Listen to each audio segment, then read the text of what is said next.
Hey everybody, welcome back to Let's Play .hack GU Volume 2. I don't know what was going on between these past couple of recordings. I guess I went to, do some bike missions for a while, and I didn't really record anything, because, I mean, I don't know, no real point to it. You never know how long it's gonna take, so I guess I ended there, just showing what your top prize was. I think I'll show off a little more about what I get here, too. Because, like, you've all seen the bike missions and everything. It'll be cool to, like, see, like, the top times, but you basically get the gist of what you're there. So, this was one of our prizes. You got a strategic fan that gives you a skill that lets you, get your Rengeki up faster. Not that that's ever really too much of a problem, but, you know, it doesn't hurt, you know? I mean, there's other skills I'd rather use more, but whatever. So let's go talk to Donald Duck over here and see what else I got. Ooh, that was pretty close. Oh god, that barely went up at all. I must not have, like... I must not have done much at all, then. I probably just did a few races. But for all the Chim Spheres, we get that book that increases everybody's skill level by a certain amount. So I'm gonna wait off and get some people in my party before that happens. And then I think here I'm just showing off what mufflers I got, or bike parts in general. I mean, we know we got the one title muffler because it was on the screen. Yeah, your bike just keeps looking more and more ridiculous as time goes on. And each of these parts also has like an ability on them too. I mean, I've never really thought of the abilities as necessary. I mean, I don't know. To be perfectly honest, I don't ride the bike that often in the fields in the first place. One, because I don't know, like, you can only, like, really knock into small enemies without, like, getting hurt yourself.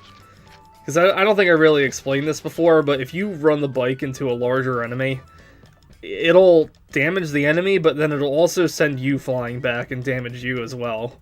So until you get an actual bike part that kind of negates that effect, it's kind of pointless. And then you could also probably tell I'm really bad about getting surprise attacks as well, so it's like the bike just kind of makes it harder to do. But, I mean, whatever. So what's up in the mail? What do we get? Anything important? Gaspard has a question for us. Hi, Aseo. I'm worried about Silabus. He seems kind of down lately, so I thought if we could try to have some fun together, he'd cheer up, but I don't think I could do a good job by myself, so I was hoping you would help me. If you wouldn't mind, I'd like you to sign up for the quest called The Silent Chim and invite us along. Yeah, sure. Why not? You can only sign up for this quest at the Doldona quest shop, so don't go to the wrong one by accident. Yeah, no kidding, Gaspard, we know. It's odd that Silabus isn't his usual cheery self. It is odd. It was also odd that he was, like, so stuttery the last time, and then was completely fine when we joined him for a quest again. So, is this gonna be just, like, a repeat of last time? Yeah, it is. I don't know why they're doing this. I don't know what I was expecting, honestly, from this quest the first time I played it. I was almost thinking, like, does Silabus have a quest where he gets, like, depressed about a girl in real life? Like that would have been a little better, because I don't think GU does a very good job of, like, showing the real-world aspects of a lot of the characters a lot of times. And I think it could have, like, benefited from it. I don't know. GU focuses way too much on, like, the anime drama as if it was, like, any other show or game, instead of, like, really, like, embracing the fact that it's an online game. But, whatever. Let's just do this. We'll do his quest with Silabus and Gaspard. I miss these guys. These guys, I don't know, like I mentioned before, they don't bring a lot of drama to the table, so it's refreshing for me now. But, like, later on in the game, they do become less and less useful. They pop up when Aseo has all his, like, remember your friends moments, and he, like, thinks of Silabus and Gaspard, like, first, like, every single time, but like, after, pretty soon, actually, we're gonna be getting a fair amount of party members joining us, and they all kind of play more of a role in, like, the Ida plot. So Silabus and Gaspard kind of get pushed back to the side. In Volume 3, I think they're just kind of there in the beginning, more or less. They're just, like, you know, simple introducing you to the game mechanics if you didn't play Volume 1 and 2, or if you need, like, a refresher of it, in the case that you were waiting for the next game to come out. And there might be, like, some quest-related things just to do for fun with them. Volume 3 is, like, weird. Like, they just straight up kind of, like, embrace quests, like, completely as, like, the leveling up mechanic. I wouldn't even call it leveling up mechanic. Volume 3 is kind of weird because you don't level up as much, and you don't gain as much experience as you do in the other 2 volumes. Probably because, you know, roughly in Volumes 1 and 2, you're gaining about, like, 40 or 45 levels. Volume 3, I mean, depending on how you end Volume 2, I guess, because Volume 2's post-game boss did require some leveling to even do significant damage to. Volume 3 might just have you, like, go up 30 levels before the post-game stuff, in which case you can max out at 150. But yeah, Volume 3, for whatever reason, just you don't get a lot of experience per battle, and in some ways I kind of like it better that way, because it kind of feels like you have to work harder for your levels, because it's kind of, especially in GU's case, it's kind of like weird that the game introduces you to, like, Terror of Death Aseo as being, like, this level 133 character that he took, like, 8 months of grinding to do, and then, you know, like, within seemingly much less time, he got to, like, half of that so easily. So Volume 3 feels like it's, you know, your levels are more earned, but at the same time, you know, it's the same repetitive gameplay over and over again, so it's like, For now, let's look for an area with Chim Chim. I don't know, if you're gonna have the repetitive gameplay, that, like, feeling of leveling up every few battles kind of makes it a little more worth it. I don't know, Volume 3 is such a weird addition to this series. Like, they introduced something really cool in Volume 3 for the gameplay mechanic that I'm not going to spoil just quite yet. But then they also add, like, a lot of weird, stupid shit, particularly to the story. Like, I don't want to, like, detract anybody from sticking with this to the end, but I mean, if you're at this point in the Let's Play and you haven't gotten bored of it yet, I'm assuming you're, you know, invested in the story enough to, like, want to go on or hear my opinions of it or whatever, but Volume 3 just feels very messy. And it feels, like, so over the top that it's almost comical in some senses, in some cases of it. But yeah, I don't know. The post-game stuff in Volume 3 is kind of like where a lot of the meat of the game was. Like, it took me about just as much time to do the post-game stuff as it did to actually take me to get through the game. And unfortunately, a lot of that has to do with the fact that they added this 100-floor dungeon that is honestly just that. It's nothing particularly more challenging. It's just a 100-floor dungeon. You know, that's something .hack, both GU and the original series, kind of, like, is guilty of. Like, they really rely on reusing stuff as often as possible. I mean, you've heard me complain about GU's, like, same 2 dungeons over and over again, and same enemy varieties over and over again. It's like, I don't know. It's kind of frustrating when a game is this long. Like, I wouldn't mind it if the game was, like, much shorter. Like, if all of this was, like, one game instead. But, like, I don't know. Even though it could last as long as, like, a regular JRPG, it feels even longer just because it's 3 games.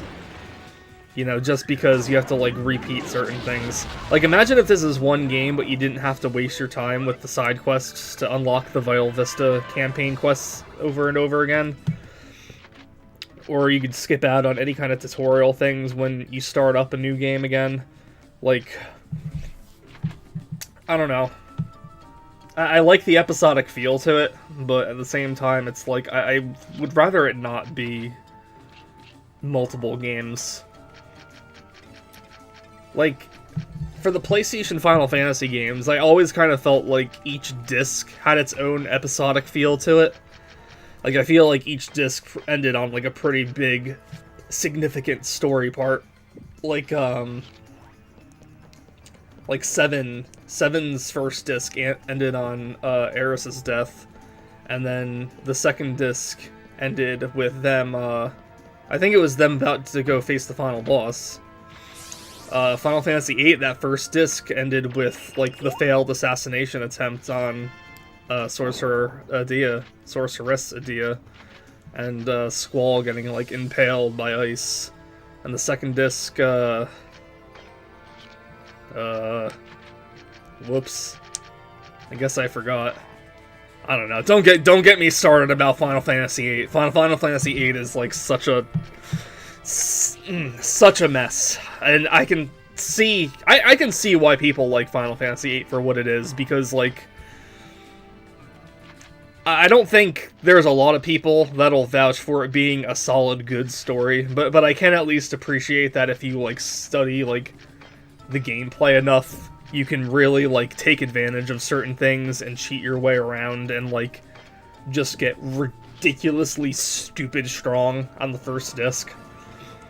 But I do appreciate, and my main point was like having different discs felt episodic, but it was all contained within the same game. Like I don't know. I don't know how disk space is utilized on a video game. I am not like a software guy or anything like that. I don't know how it works, but as I've mentioned in a video before, Star Ocean Until the End of Time was able to fit on 2 discs, and Final Fantasy X was able to fit on a single disc, and those games were like pretty big. Like I feel like they're bigger than GU is totally. Like GU lasts a long time, but I don't think there's like enough content in GU collectively to warrant it being on 3 whole discs. Like maybe I still want to feel like saying like, you know, it could be all on 1 disc, maybe 2 if that can't work, but like it really should have benefited from being sold as 1 package, because if the gameplay is going to be as repetitive as it is, just make it 1 game then, because it's just going to annoy people if it's, you know, multiple games. But I don't know. We're in a cave again, by the way. We're in a cave again with Silabus and Gaspard again. Oh, man. Yeah, I don't know. Like, I don't think I talked about this before, but I did remember something recently when I was trying to look through message boards about people talking about dot hack. And it's so weird, because as soon as I read it, I'm like, oh yeah, and that was something I was actually really looking forward to as well. So before the first volume of GU was released, I remember reading this interview with one of the guys working on it, and they were saying that Volume 3, I mean, not Volume 3, the GU series was going to be, like, 3 games, but they were all going to be, like, different games following different people and different stories, and I was like, alright, cool, so they're all standalone games then. That's pretty awesome. You can jump in, like, whenever you want, and you don't have to, like, I don't know, I just thought that was, like, a really cool idea to it. I don't know if it was gonna end up being, like, 1 big story, just from 3 separate perspectives, or 3 separate dot hack stories, or what, but I was really looking forward to that. But, I don't know, I guess I was so impressed with GU at the time, and with Haseo, because, you know, I was, like, a cringy teenager, too, that totally identified with Haseo, but I guess I just completely forgot about it. I just got, like, too wrapped up in GU's story at the time, so it just, like, went and completely slipped my mind for the longest time until I just reread this post, and I'm like, I wonder what happened to that. I wonder what happened to that idea, and I wonder how late they ditched that, because it definitely would explain some of the reasons why I felt Volume 3's story was the weakest of the three. And ultimately, like, the most disappointing. But, we'll get to that when we get to that. But, like, I don't know. Imagine as, like, a generation of games just being, like, completely separate from each other. Like, they could just straight up, like, make improvements, because they don't have to, like, follow the same thing. They don't have to be episodic. They could have just been, like, different dot hack games. They could have had, like, a less epic feel to them and a little more down-to-earth feel to them, but they still could have been, like, fun. Oh, man. What a world. What a world. But, yeah, that was interesting, that when I reread that. I never thought I would have, remembered something like that again. But anyway, so, since I have not been paying attention to the game whatsoever, this quest we're on, all the Chim Chims disappeared from this dungeon, so we were looking around for them. And now we find the guy that took them all, and it's like a big Chim assassin. I don't think we've run into Chim assassins yet, but if you hold all the Chim spheres at once, and sometimes you'll see like little red dots or blobs like hanging around you, and Chim assassins will attack you eventually, and all you really gotta do is kick them.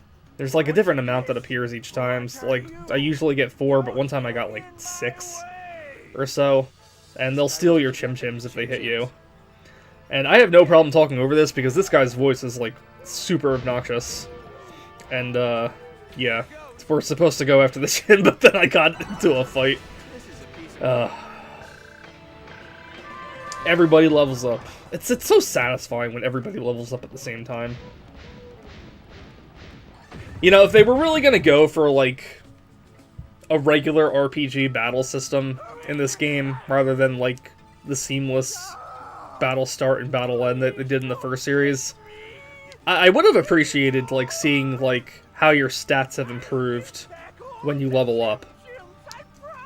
Because I feel like I get, like, no context about, like, what's strong or what's not in this game. Like,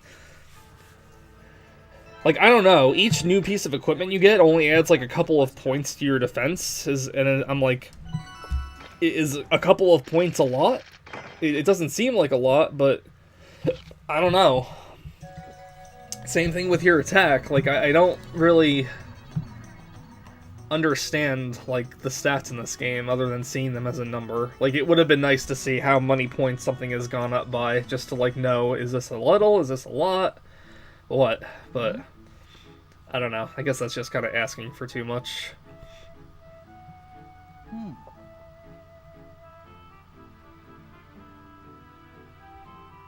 Oh, did you now?